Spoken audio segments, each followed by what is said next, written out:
The following is a Comfortably Zoned Radio Network production.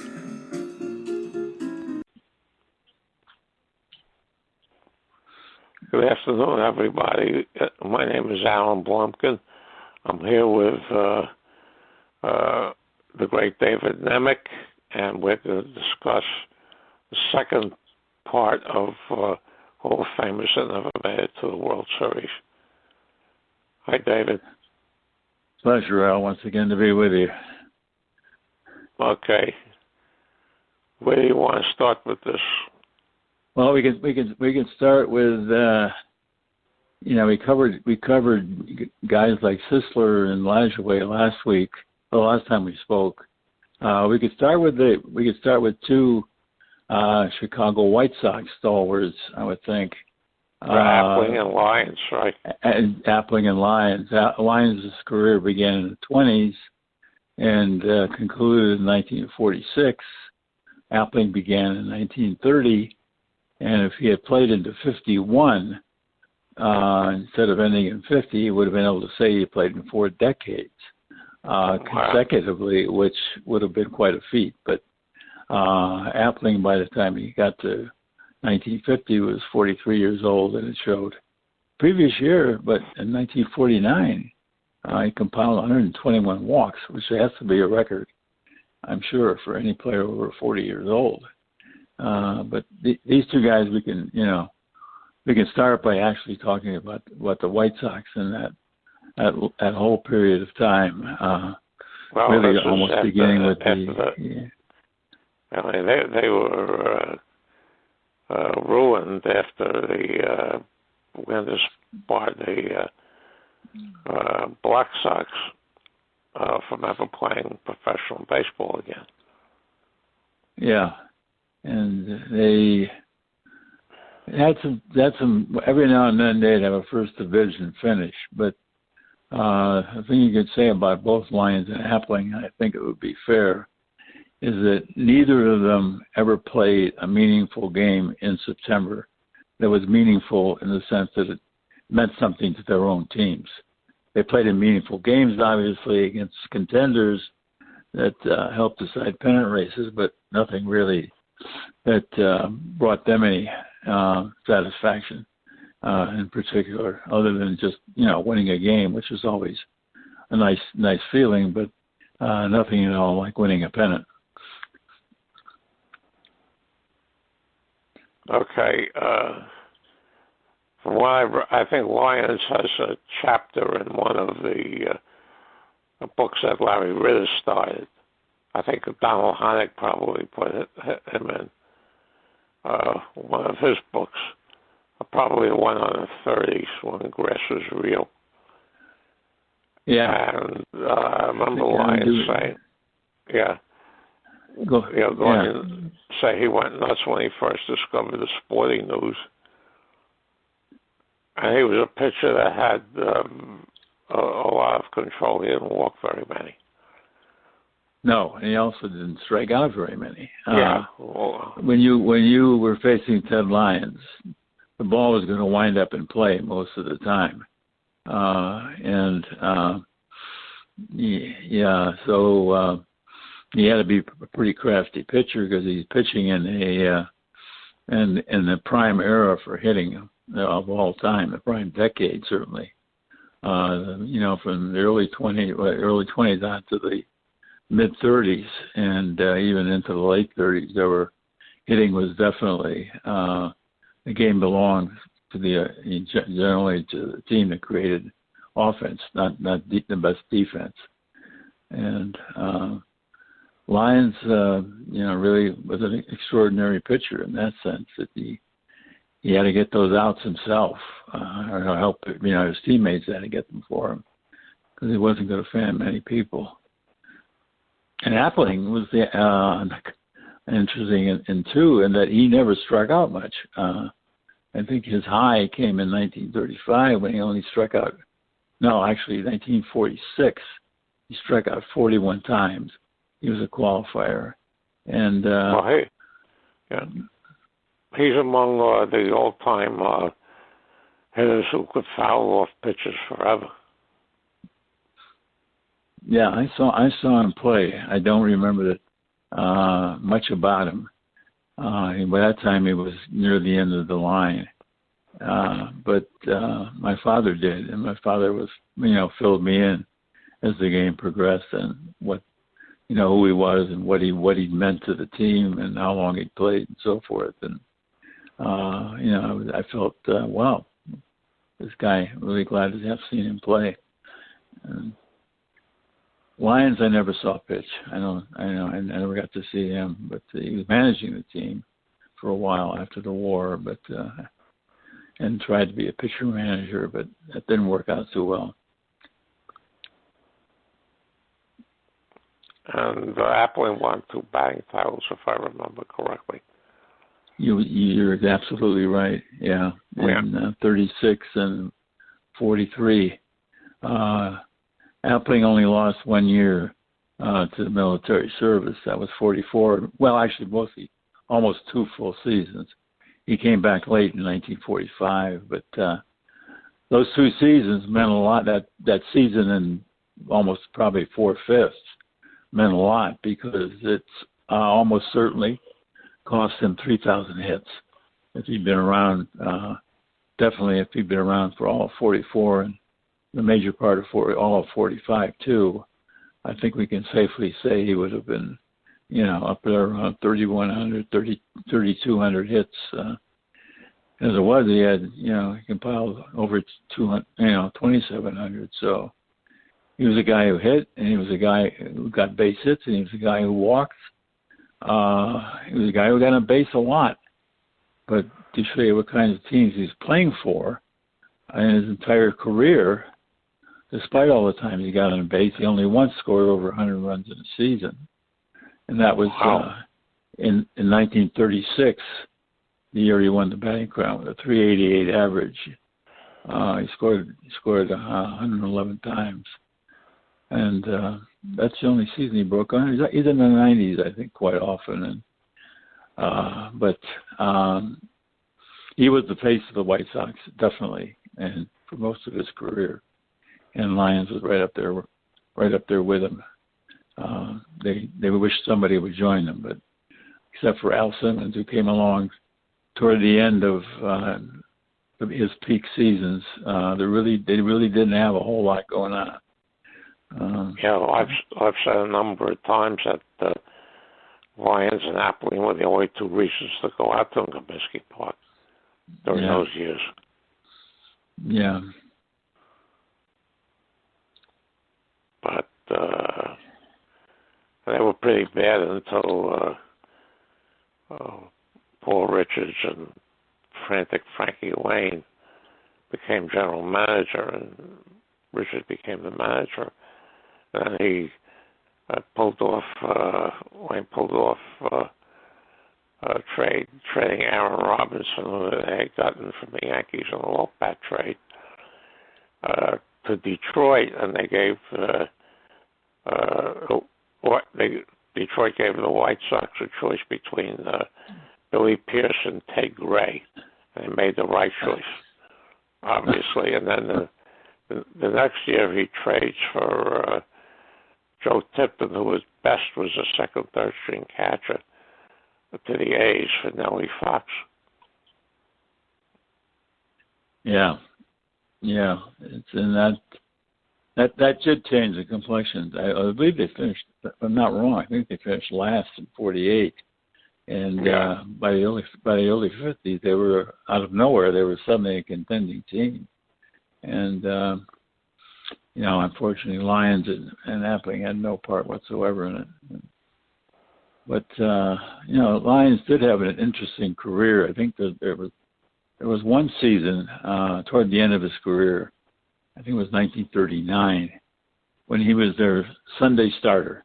Regardless of where they played, whether it was a doubleheader, a single game, he would start, and that would be his only start of the week. So he was pitching every 7th day, and he ended up just barely. He was an ERA qualifier, and he won, and he had the lowest WHIP that season, and he came in with a 14-6 record, which 700 winning percentage on a team that was really never a contender. Pretty good job of pitching. So, but there are other guys, and I know we other guys who we saw play who had equally Hall of Famers who had equally abysmal experiences playing for weak teams most of their careers and really never seeing any. Carew. Yeah. Carew is one. Yeah. It jumps off. Even though he only played 10 years. Yeah, he only played 10 seasons. But Pittsburgh people have told me many times that when they were terrible, which was a good portion of the time he was there, that people would leave Forbes Field after what they figured would be Carew's last at bat. It made sense because, but unlike Lyons and Appling, Kiner did have one season where he played with a contender, and that was his last one. 55 innings, yeah. But by the time it got into September, Kiner had pretty much worn himself out, and he didn't really play full time all season. But that was it. He packed it in after the 1955 season, and Cleveland looked like it might have a very formidable team going into the 55 season. They won 111 games in 1954, and they had Al Rosen, and they had joined by Kiner, and it looked like that Kiner might be the guy to push them to another pennant, but and Larry Doby was doing well. Larry Doby, and it didn't work out that well. Even though Herb Score was his rookie year, and he had a very fine rookie year, it just wasn't enough. Rosen never was the same hitter again after he broke a finger in '54 and tried to come back too soon. And Kiner by that time had suffered his share of injuries and was never that mobile, and was almost kind of a handicapped when you're putting him in the outfield. So Branch Rickey hated him because when I had the convention in Pittsburgh 3 years ago, I went and there was a presentation made by some guy who worked for the Library of Congress that had all the Rickey papers. And he did a whole thing on the Rickey kind of relationship. And, and Rickey was exceptionally PO'd when if he didn't like what Rickey was offering as a salary, Kiner would go up to the owners, and the owners would take Kiner's side most of the time. Yeah. And I also have a problem with Kiner in the fact that he, from 47 through 53, he hit in the right and left field fence, originally called Greenberg Gardens, and that became Kiner's corner. And a number of years ago, I checked up on a number of the right-handed power hitters that the Pirates had, and most of the home runs were at home. So that's not. Yeah. And then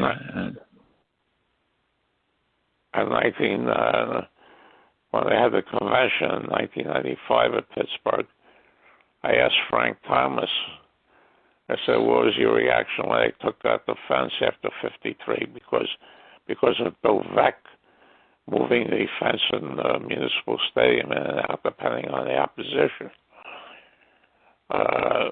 They passed a rule saying that you can't change the dimension during the season. So I asked Thomas what was his reaction when they took that out. He said he cried. Yeah, he was definitely a pull hitter. Yeah.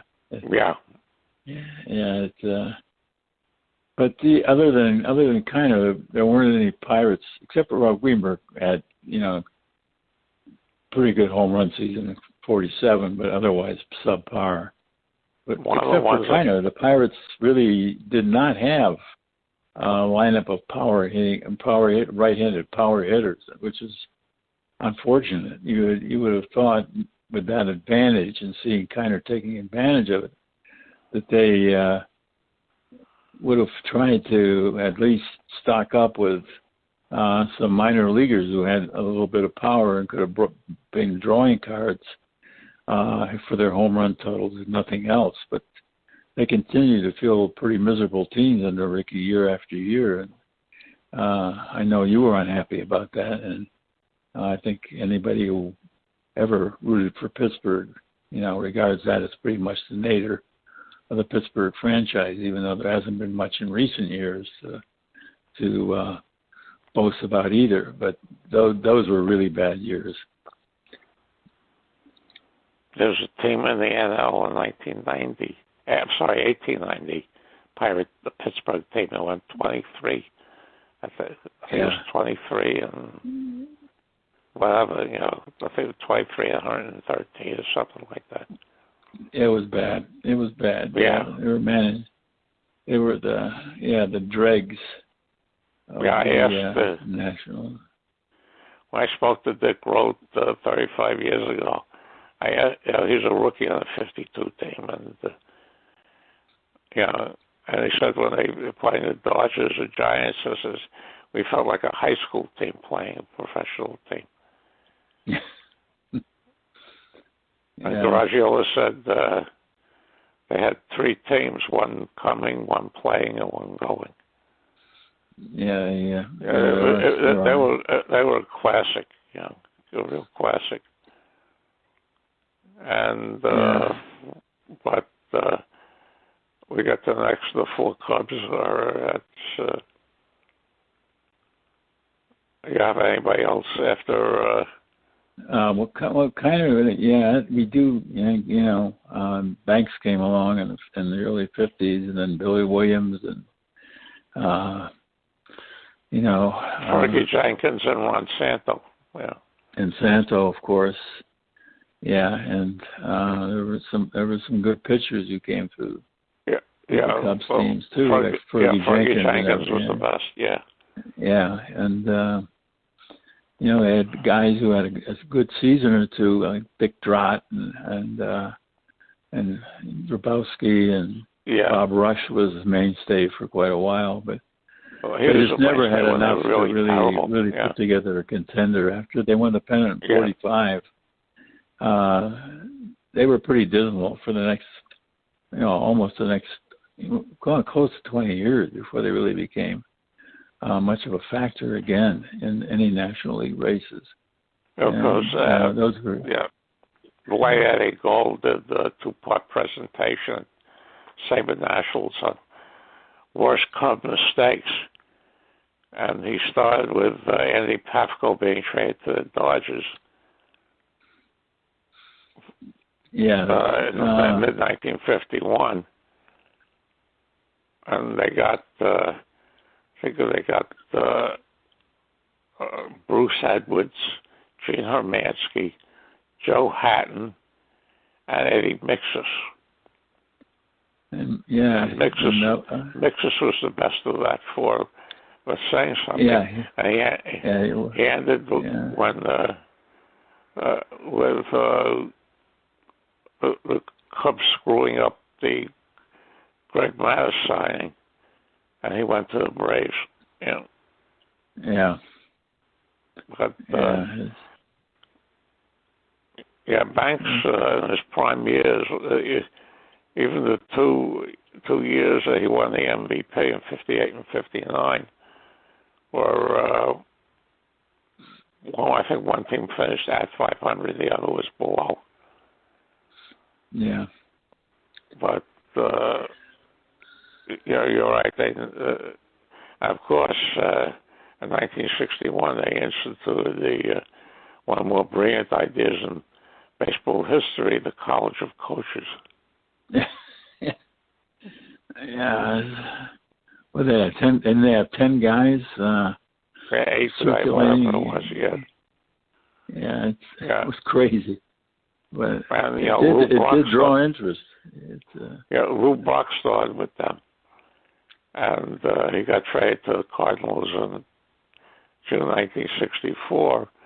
I asked Dick Roth, this is the Fernie Broglio, basically, a lot of players from home. So I asked Roth, who was with the Cardinals, what was your reaction? He says, we thought we got the worst of the trade. And Buck had, a sensational rest of the season with the Cardinals and helped them get into and win the World Series. Yeah. And they asked Brock, according to Dick Roth, they asked Brock what happened. He said, I escaped from jail. Yeah. Yeah. And they had a couple bats for that.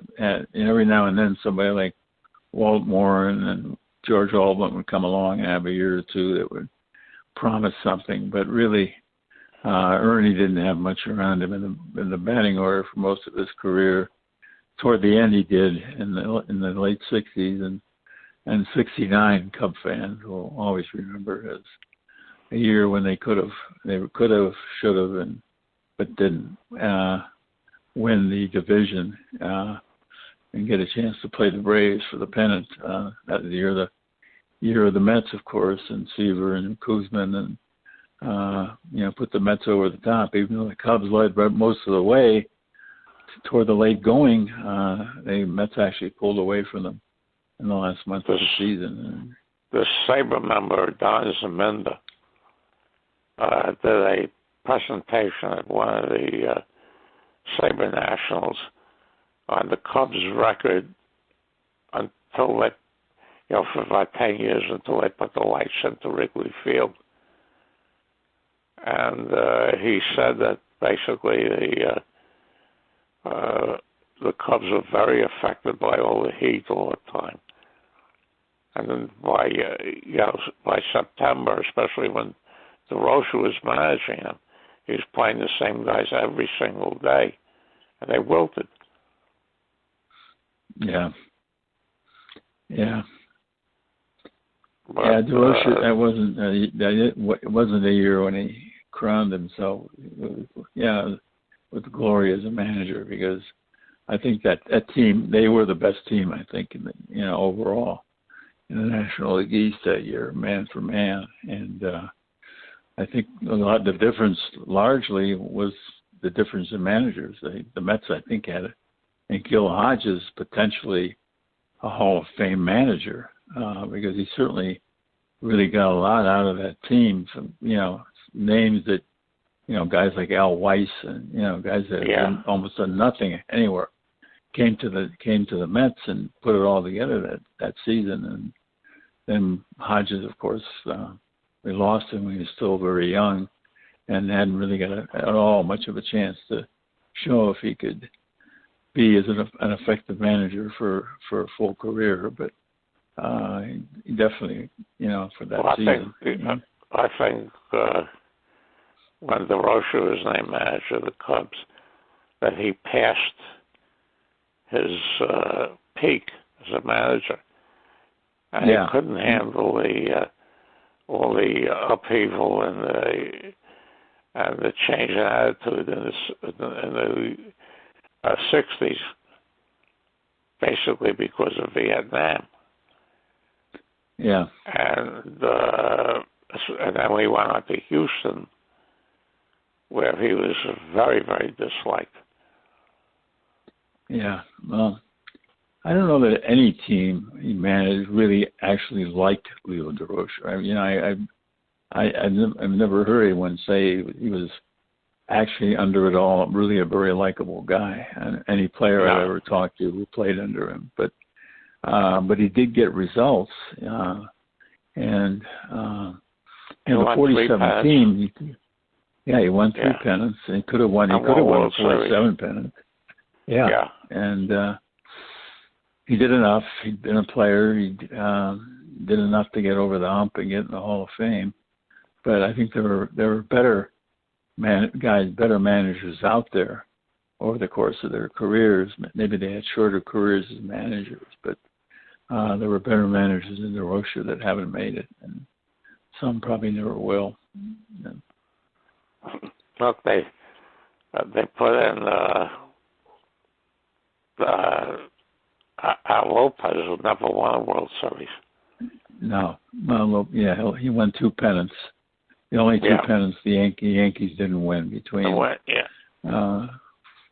49 and was, before 59, yeah.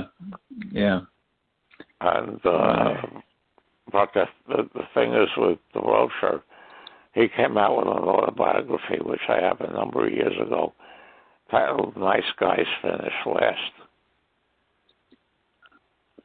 Well, he thought, it's autobiographies you have to be wary of because, obviously they're slanted. Yeah. And, he was always super competitive. He used to hustle pool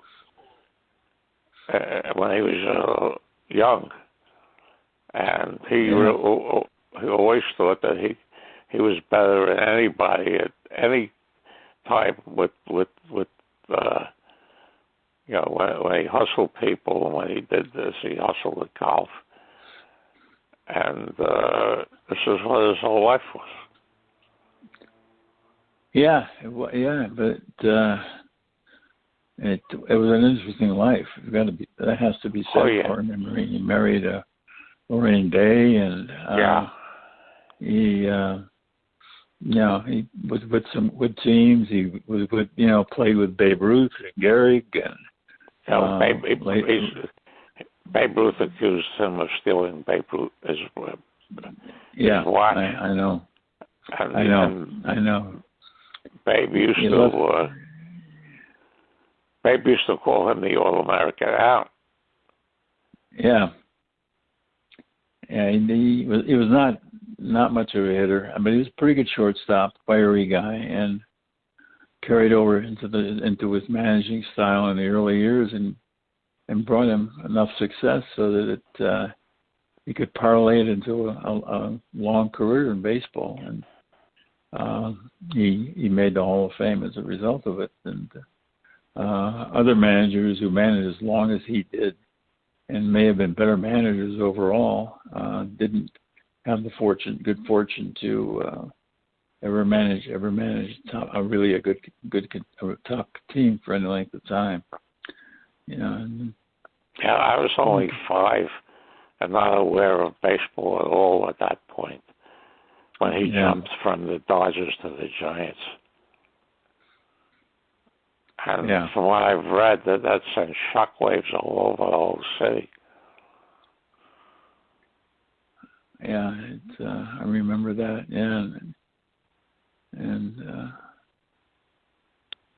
But he. Are we missing any players from the 50s? I don't think we are. Well, we could talk about Minnie Minoso, as a guy who never made the Hall of Fame, and never made a World Series. Every time somebody puts a picture of him on Facebook, I said it's disgraceful that he's not in. Yeah, well, he just never got on the right. He went straight to the Indians, and he wasn't with the White Sox in '59 when they won the pennant. I know. And he wasn't with the Indians in '54 when they won. So he was continued to be in the wrong place at the wrong time, and put him with the Indians in '54 and the White Sox in '59. I think Minnie would now be in Cooperstown without any question. But it just didn't work out for him, and it's a shame because he was definitely one of the top players in the majors throughout the 1950s. Yeah, and the White Sox owner and La Russa pushed to get Harold Baines in, who has as much business being in there as I do. And they put Baines in him, and also is still out. Yeah, well, there's just no support for those guys anymore. That's a shame. I know, yeah. It's the numbers aren't there, so you can't convince the younger writers who never saw these guys play that when they're stacking up their numbers, these guys who played in the 50s and 60s up against numbers like what Pujols compiled over his whole career, and it was much longer, largely because players keep themselves in better condition now with the money. Kind of money they're making, you want to be playing into your 40s if you can, because sometimes those are your prime earning years. And here's Pujols now in this end of his contract season, and he's still playing, and and he's obviously going to make the Hall of Fame without any question. But he's much better with the Cardinals than he was with the Angels. Yeah, with the Angels, of course, and if he'd had spent his whole career with the Angels, as Mike Trout is in danger of doing, Mike Trout will probably make the Hall of Fame. But if he goes through his entire career with the Angels, then they never see the postseason again. And during his career, going to the Angels as a free agent that's what I said. That's where a free agent goes to die. Yeah, because they keep picking up hitters, and they don't pick up the pitching to go with it.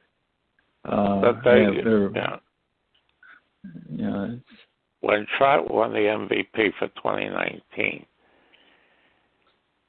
he was on a team that went 72-90, which is the worst record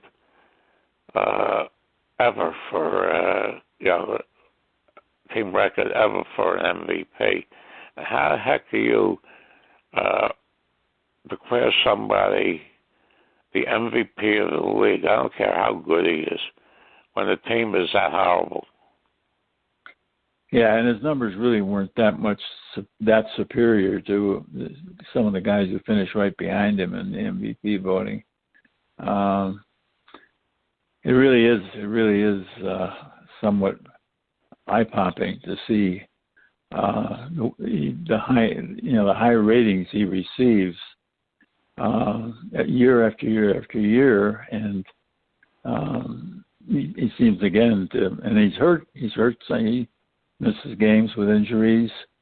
His numbers are always good, but never actually, astoundingly good. And I don't know what his best season is, Al. You probably do, but I don't remember that he's had a year that really jumped off the page at me. Well, the thing is, also, they give him a very high WAR. And my theory about WAR is when you're on a lousy team, your WAR is higher because whoever replaces you, is not going to come close to it. That's right. I think it's a meaningless statistic. And because one of the groups, a guy posted what is war good for, and I put down absolutely nothing. Yeah. From the song, yeah. Yeah, the only two stats that have been developed in the last 15, 20 years or so are OPS and WHIP, in my estimation. Yeah, I agree with you, yeah. And nobody paid attention to OBP for years. Yeah, they didn't. They really didn't. And guys like Appling suffered as a result because they had these great OBPs and very low slugging averages. Appling was not. He was playing in a park, Comiskey Park, which was not a hitter's park by any means. And he was singles and doubles guys, and for the most part. And White Sox never had a home run. I think Bill Melton was their first home run king, actually in franchise history. I think in 1950, Zardiel and Eddie Robinson both at 29. Maybe Robinson did it in 51. I'm not sure. But that was the record for years until Melton at 33 one year. Yeah, they had guys like Zeke Ventura and Simmons for a while who were in the 20s. But it was a very high home run park, yeah. Yeah, it was a very, so, that was a handicap too. But But the Hall of Fame is kind of a strange place. It's some what I want to mention. Yeah, go ahead. Go ahead. Sorry. Yeah, because the one I want to mention is Rod Carew. Yeah, and he was I looked him up on reference a few days ago, and he played in 4 LCSs, 2 with the Twins and 2 with the Angels. And he wasn't with the Angels. He retired after 1985, so he wasn't with them when they blew that one to the Red Sox. But he got his 3,000th hit the same day that Seaver got his 300th win, which I was at Yankee Stadium for. Oh, and Carew, somebody put up who was the last hitter to win a batting title without hitting a home run. Carew was the answer. But he was very, very. He was an artist with the bat. He could do anything with the bat. He won, I think, 6 batting titles, 7. I don't remember the number. But he was a very, very good player, a great player that happened to be on teams that could never get past the LCS. Yeah, Carew to me is a guy. He's not a replica by any means, or even close to it. But he reminds me a lot of George Sisler, in that he led the league. He won batting titles. He had solid batting averages. Led the league in hits frequently, but only once in his career did he score as many as 100 runs. And this was a guy who was hitting it near the top of the order, followed by guys who could drive him in. But in his peak year, 77, when he had 388, he scored 128 runs. And the only other season he came close was 73, when he had 350 and had 98 runs. So here was a guy who got over 3,000 hits but scored less than 1,500 runs, and had a great career batting average for the era in which he played, 328. And that, I don't think anybody else comes even close to that during the, he played from 67 to 85. I don't know anybody in that period who he has even over a 320 career batting average. Clemente, I can't remember what Clemente's is, but I don't think it's that. I don't think it was over 320. And so Carew was a guy who really hit, really contact hitter, and got his hits, but somehow didn't score runs. And I never understood that, because he had high stolen base strolls too. He usually stole 15, 20, sometimes 30 or 40 bases.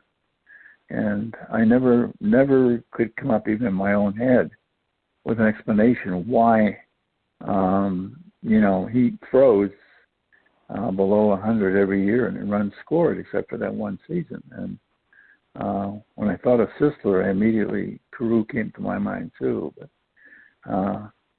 so it's an interesting kind of link up there. But yeah, he made the LCSs he made.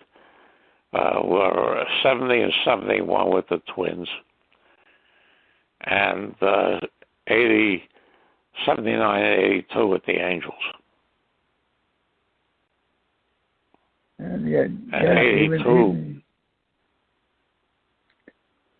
In 82, they were playing the Brewers, who were in the American League East at that point. And the Angels took, the best of 5 back then. It took the first 2 games, and then lost the last 3. Yeah. And I think one of the things that might be a factor, like you just said about not scoring, was Killebrew. I think his last year it was 73, and he was on the downside the last few years. And Tony Oliva was a teammate for quite a while. But, I mean, this was also a lot of dead ball time when he played. Yeah. So it was a whole different ball game. It was Well, better than what's out there now, but it still was Now, and it's interesting because the year that Carew did score 100 runs, 128 runs, the Twins scored. They had another guy who scored 100 runs. The name that's little remembered today, but we both remember for the association, a very tragic association. Lyman Bostock. Yeah. Yeah, he scored 104 runs that year, and Roy Smalley scored 93 runs, and Larry Heisel scored 95 runs. So they were a scoring team that year. They didn't just have Carew, but other than that, they had hitters. They had guys who could, score during most of the seasons. Pitching, if anything, was probably their weakness in most of those seasons. And it just kind of jumps out at me. I don't know I really didn't follow Carew that closely to know, whether it was just a fluke or whether there was some reason why he wasn't more of a threat to score each time he got on base, because it seems like he had a team behind him that should have brought him around more often. But that happens because if you have no power hitters behind you, and after Calibro and after Tony Oliva hurt his knee in '71 when he won his last batting title, they really didn't have very much power. You're right. They didn't have. You're right. I'm looking at their stats for some of these seasons, and they didn't have. They were not among the top teams in home runs.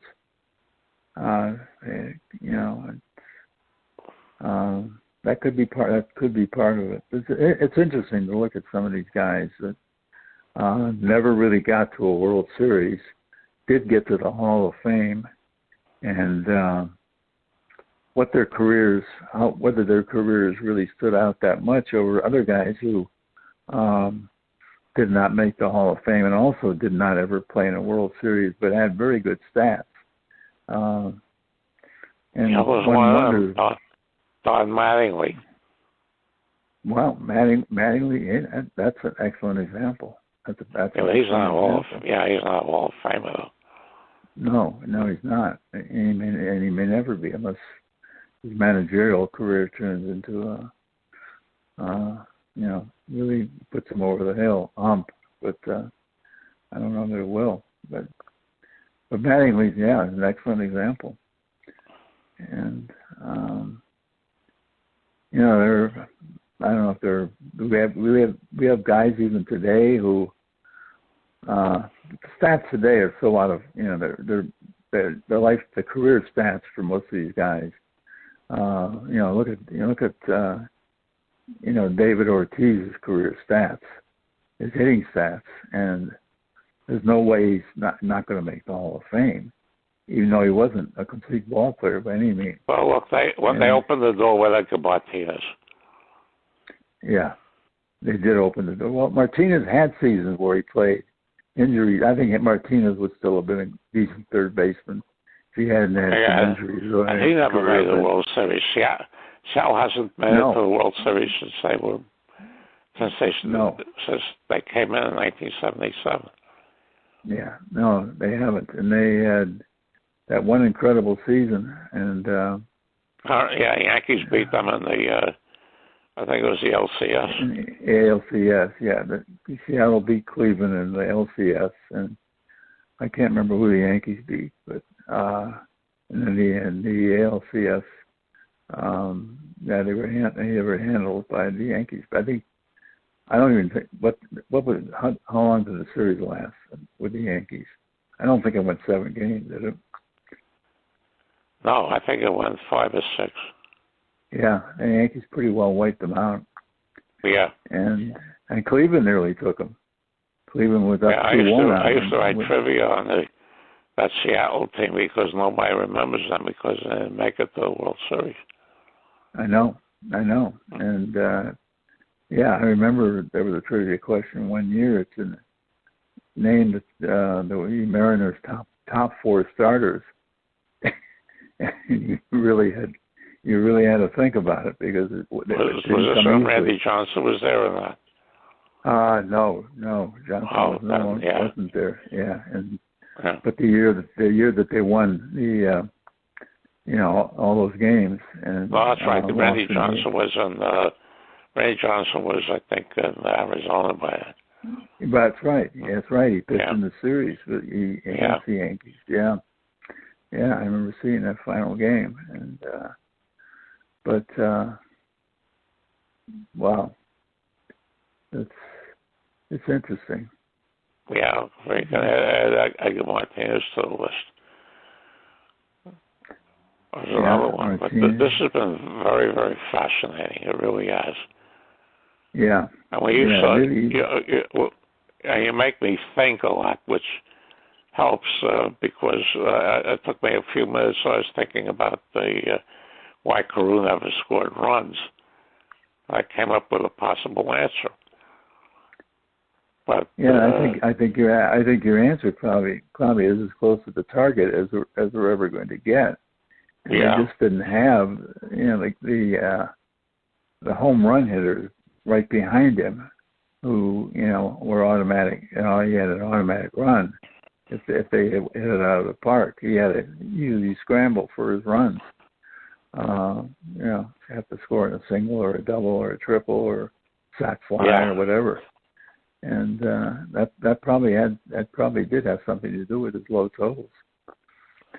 So it is interesting to look at some of these the overall careers of some of these guys we think of as giants in their time who really compiled tremendous career stats. But if you look over the stats carefully, as you do in the case of Carew, you see that there are some weird anomalies in them, and they kind of force you to Tony think. Gwynn scored over 100 runs once and over 100 RBIs once.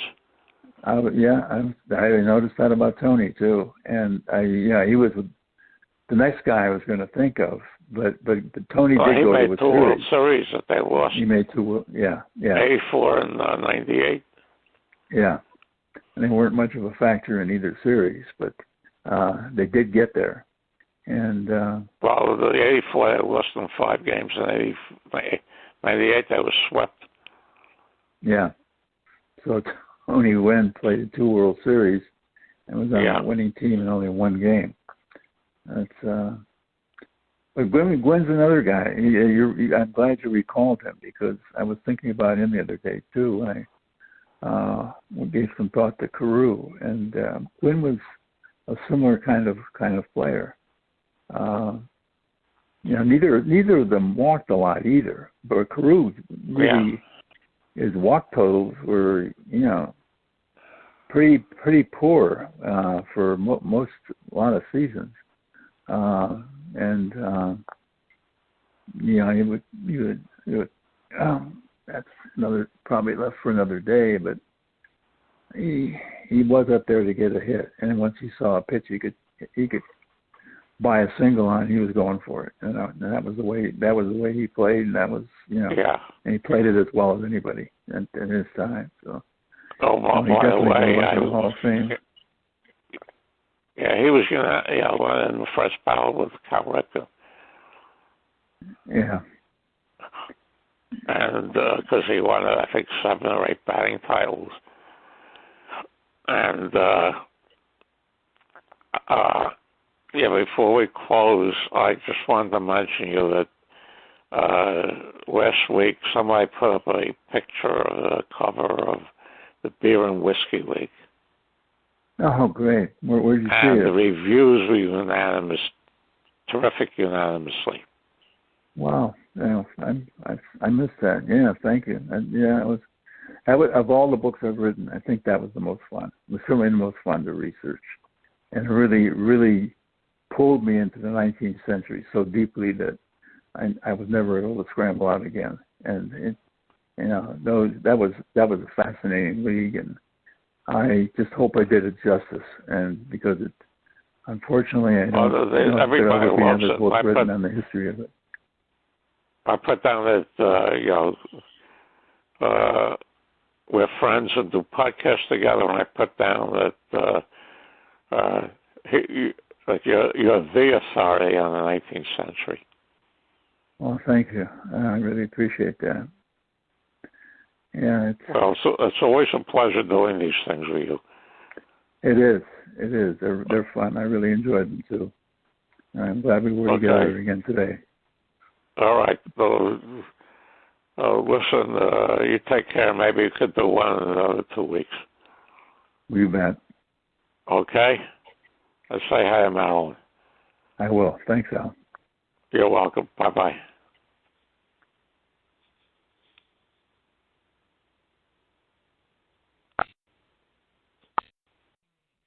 The proceeding has been a Comfortably Zoned network production. You are advised to keep your dreams wet, your humor dry, your children and grandchildren out of military recruiting offices and off the laps of clerics who wear dresses. Thank you for listening, everyone. Happy trails.